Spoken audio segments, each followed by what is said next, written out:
11. The story of Shunkai. The exquisite Shunkai, whose other name was Suzu, was compelled to marry against her wishes when she was quite young. Later, after this marriage had ended, she attended the university where she studied philosophy. To see Shunkai was to fall in love with her. Moreover, wherever she went, she herself fell in love with others. Love was with her at the university, and afterwards, when philosophy did not satisfy her, and she visited a temple to learn about Zen, the Zen students fell in love with her. Shunaki's whole life was saturated with love. At last in Kyoto, she became a real student of Zen. Her brothers in the sub-temple of Kennen praised her sincerity. One of them proved to be a congenial spirit and assisted her in the mastery of Zen. The abbot of Kennen, Mokuri, Silent Thunder, was severe. He kept the precepts himself and expected his priests to do so. In modern Japan, whatever zeal these priests have lost for Buddhism, they seem to have gained for having wives. Mokuri used to take a broom and chase the women away when he found them in any of his temples, but the more wives he swept out, the more seemed to come back. In this particular temple, the wife of the head priest became jealous of Shunkai's earnestness and beauty. Hearing the students praise her serious Zen made this wife squirm and itch. Finally, she spread a rumor about Shunkai and the young man who was her friend. As a consequence, he was expelled and Shunkai was removed from the temple. I may have made the mistake of love, thought Shunkai, but the priest's wife shall not remain in the temple either if my friend is to be treated so unjustly. Shunkai the same night with a can of kerosene set fire to the 500-year-old temple and burned it to the ground. In the morning, she found herself in the hands of the police. A young lawyer became interested in her and endeavored to make her sentence lighter. Do not help me, she told him. I might decide to do something else which would only imprison me again. At last, a sentence of 7 years was completed, and Shunkai was released from the prison, where the 60-year-old warden also had become enamored of her. But now everyone looked upon her as a jailbird. No one would associate with her, even the Zen people who were supposed to believe in enlightenment in this life and with this body shunned her. Zen, Shunkai found, was one thing, and the followers of Zen quite another. Her relatives would have nothing to do with her. She grew sick, poor, and weak. She met a Shinsu priest who taught her the name of the Buddha of love, and in this Shunkai found some solace and peace of mind. She passed away when she was still exquisitely beautiful and hardly 30 years old. She wrote her own story in a futile endeavor to support herself, and some of it she told to a woman writer, so it reached the Japanese people. Those who rejected Shunkai, those who slandered and hated her, now read of her life with tears of remorse. 12. Happy Chinaman. Anyone walking around Chinatowns in America will observe statues of a stout fellow carrying a linen sack. Chinese merchants call him Happy Chinaman or Laughing Buddha. This hotel lived in the Tang Dynasty. This Hotai lived in the Tang Dynasty. He had no desire to call himself a Zen master or to gather many disciples around him. Instead, he walked the streets with a big sack into which he would put gifts of candy, fruit, or donuts. Then he would give to children who gathered around him and play. He established a kindergarten of the streets. Whenever he met a Zen devotee, he would extend his hand and say, "Give me 1 penny." And if they would ask him to return to a temple to teach others again, he would reply, "Give me 1 penny." Once as he was about his play work, another Zen master happened along and inquired, "What is the significance of Zen?" Hotai immediately plopped his sack down on the ground in silent answer. Then, asked the other, "What is the actualization of Zen?" At once the happy Chinaman swung the sack over his shoulder and continued on his way. 13. A Buddha. In Tokyo, in the Meiji era, there lived 2 prominent teachers of opposite characteristics. One, Unsho, an instructor in Shingon, kept Buddha's precepts scrupulously. He had never drank intoxicants, nor did he eat after 11 o'clock in the morning. The other teacher, Tanzan, a professor of philosophy at the Imperial University, never observed the precepts. When he felt like eating, he ate. And when he felt like sleeping in the daytime, he slept.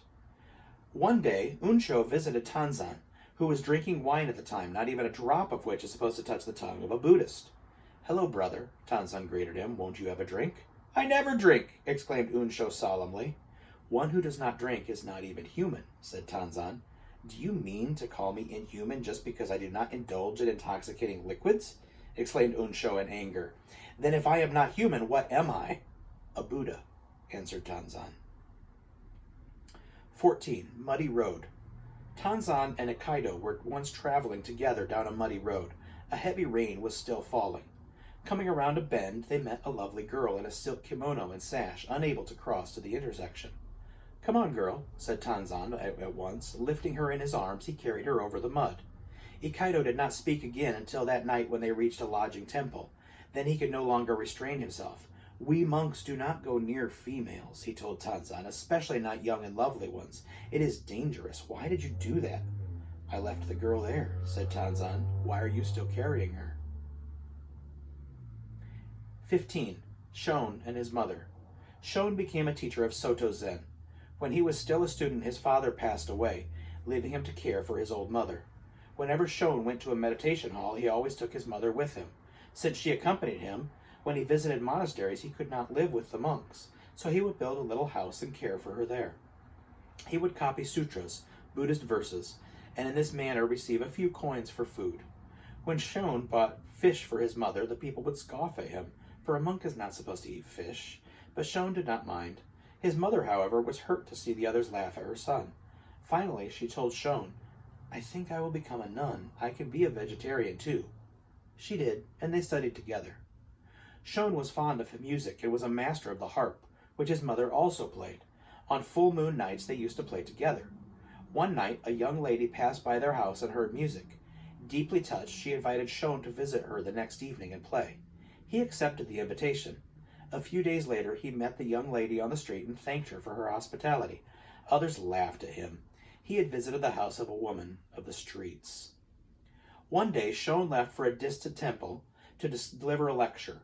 A few months afterwards he returned home to find his mother dead. Friends had not known where to reach him, so the funeral was then in progress. Shon walked up and hit the coffin with his staff. "Mother, your son has returned," he said. "I am glad to see you have returned, son," he answered for his mother. "Yes, I am glad too," Shon responded. Then he announced to the people about him, "The funeral ceremony is over. You may bury the body." When Shon was old, he knew his end was approaching. He asked his disciples to gather around him in the morning, telling him he was going to pass on at noon.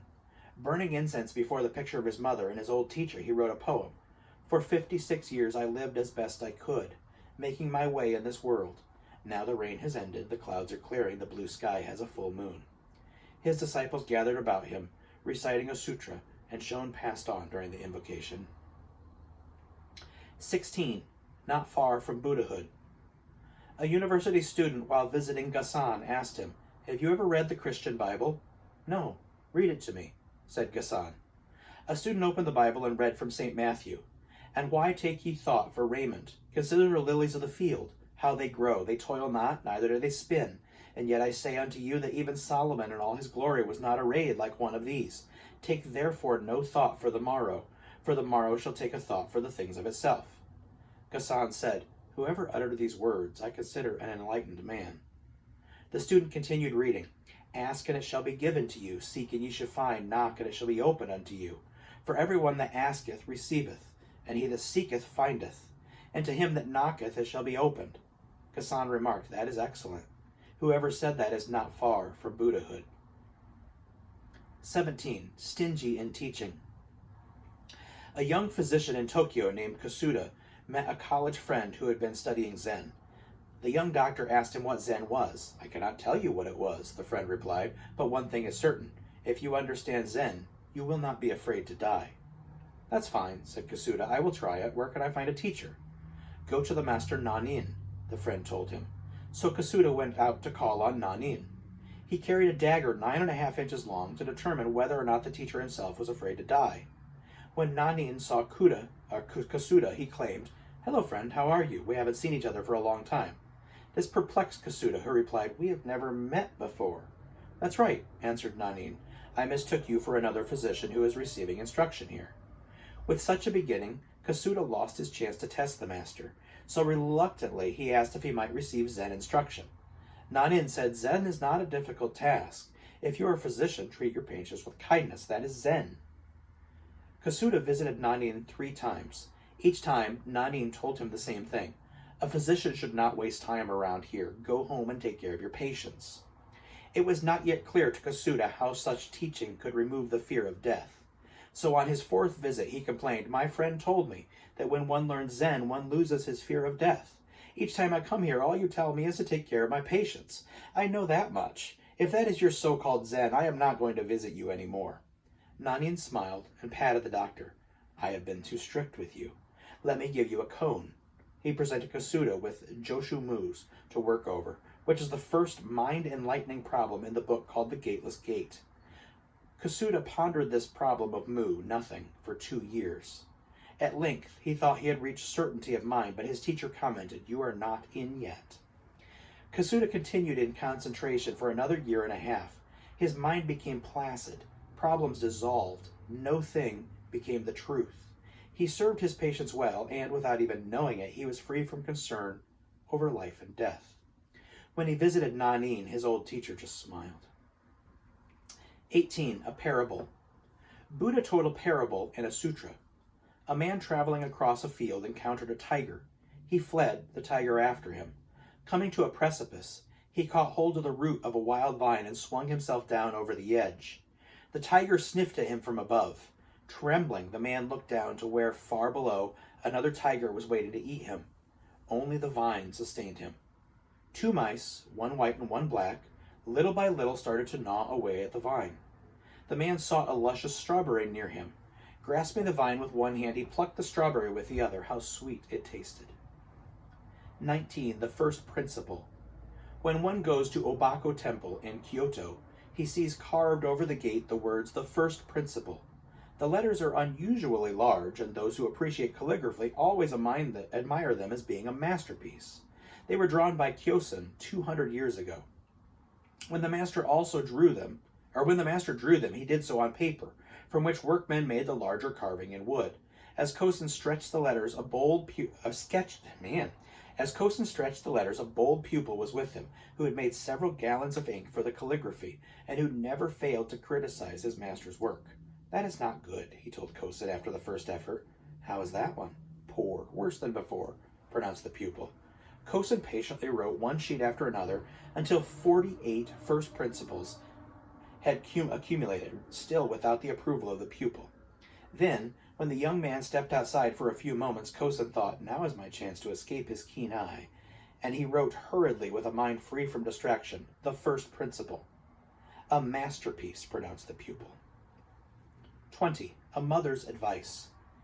Jun, a Shingon master, was a well-known Sanskrit scholar of the Tokugawa era. When he was young, he used to deliver his lectures to his brother students. His mother heard about this and wrote him a letter. "Son, I do not think you became a devotee of the Buddha because you desired to turn into a walking dictionary for others. There is no end to information and commentation, glory and honor. I wish you would stop this lecture business. Shut yourself up in a little temple in a remote part of the mountain. Devote your time to meditation, and in this way attain true realization."